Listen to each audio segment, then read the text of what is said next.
what's the difference between debt validation and debt verification? My name is Michael Wasylik. I'm one of the lawyers at Ricardo and Wasylik here in Florida, and together with my partner Jason Ricardo, I help people just like you overcome debt collection with dignity. And today we're going to talk about the difference between debt validation and debt verification and why it matters to you. Before we dive in, I want you to drop in the comment section below and tell me, before we talk about the answer, what you think right now the difference is between debt validation and debt verification, where you learned about the difference, which one you think is better for achieving your goals, and also tell me if you've already watched some of our videos, have we already changed your mind about that question? At the end of this video, I'm going to ask you to drop another comment and tell me if you learned something new or this video changed your mind about anything. So with that out of the way, let's dive in. We get a lot of feedback from people who watch the videos, and I get a lot of questions about what the difference is between debt validation versus debt verification. Which one is better? Which one should you use? What kind of letters should you use? How do you make this work to your advantage? How is this strategy going to benefit you in fighting debt collection and unfair credit reporting?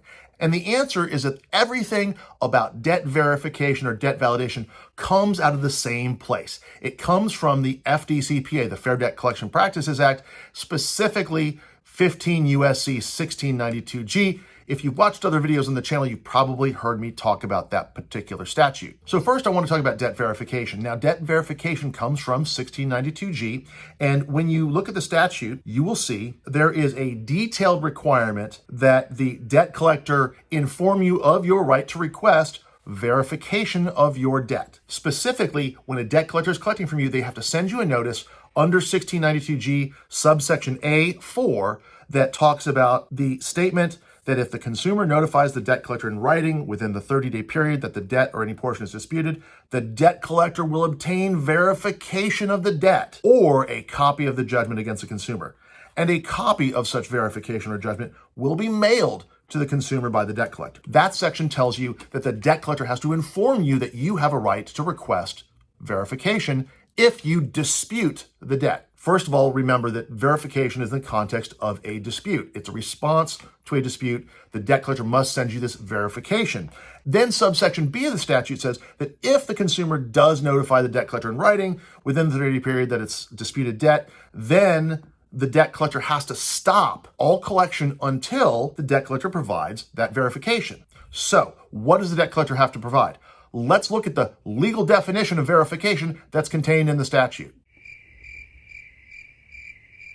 That's right, there is no definition of verification. There's no definition in the law, there's no definition in the regulations that implement the law. All we have are court cases that talk about what a debt collector must provide before they can resume collection of the debt. The main court case, and this is the one that almost all other courts will follow, is called Chowdhury versus Galarizzo. It's found at 174 Federal Reporter 3rd, 394. That's a case from the Fourth Circuit U.S. Court of Appeals, and it says that verification of a debt involves nothing more than the debt collector confirming in writing that the amount being demanded is what the creditor is claiming is owed. The debt collector is not required to keep detailed files of the alleged debt. So verification is a very low bar, okay? All they have to do is provide you a copy of basically an account statement or something like that. If they do that, then they are in the clear. What then is debt validation? Well, again, let's go to the definition.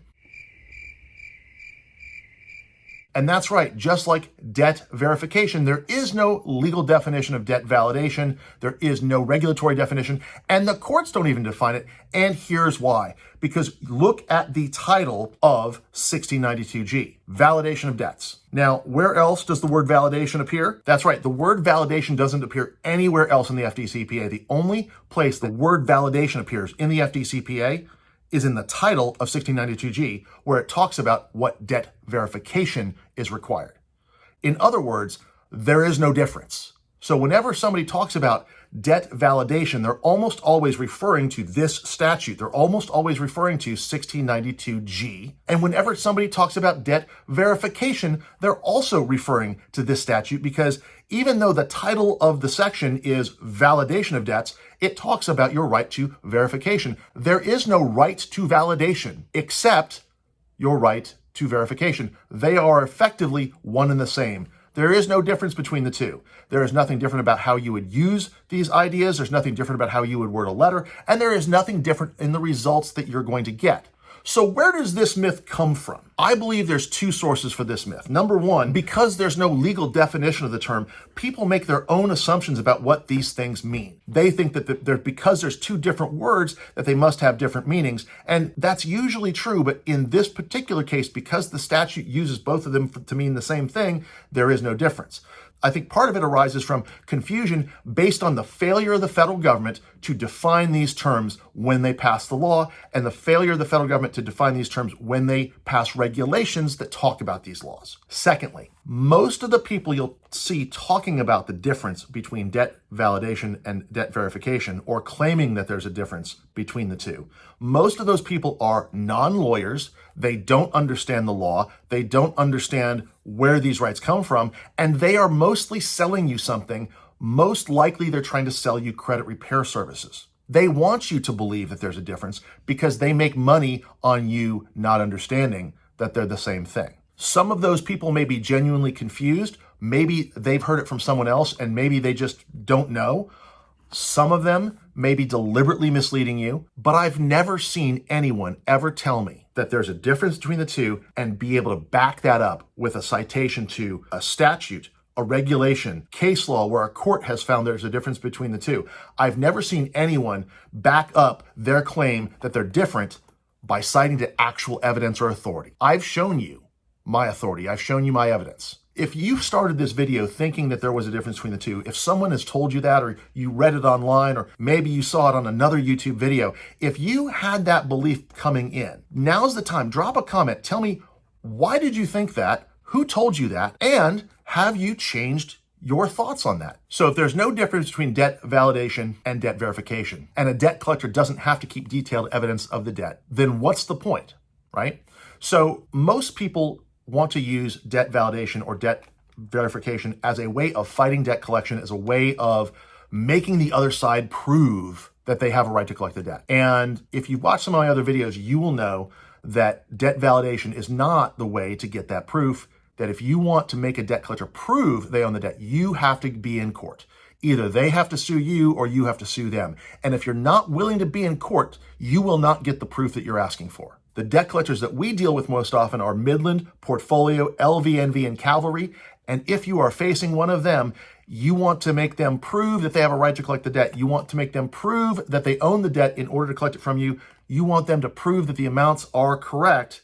You need to be in court. You either need to be defending a lawsuit they filed against you, or you need to be in court because they have somehow broken the law, either the FDCPA or possibly they've committed an act that violates the Fair Credit Reporting Act. If you're in Florida and you think that one of these debt collectors has done you wrong, you want to get proof, you want to find out, have they broken the law? Or if you've been sued by one of those debt collectors and you're in Florida, we can help you. Give us a call. We've linked the number in the description below. And if this video has been helpful for you, if you've learned something or changed your mind or just got entertained, hit that like button so I know to make more videos just like this. If you know someone else who'd benefit from this information, hit that share button, share it directly with them. And if you want more information about how to make a debt collector prove that they have a right to collect the debt that they are pursuing you for, I'm going to put up a video on the screen right now that explains that process. So go ahead and watch that because I think you'll learn a lot. Thanks for watching. I'll see you on the next one.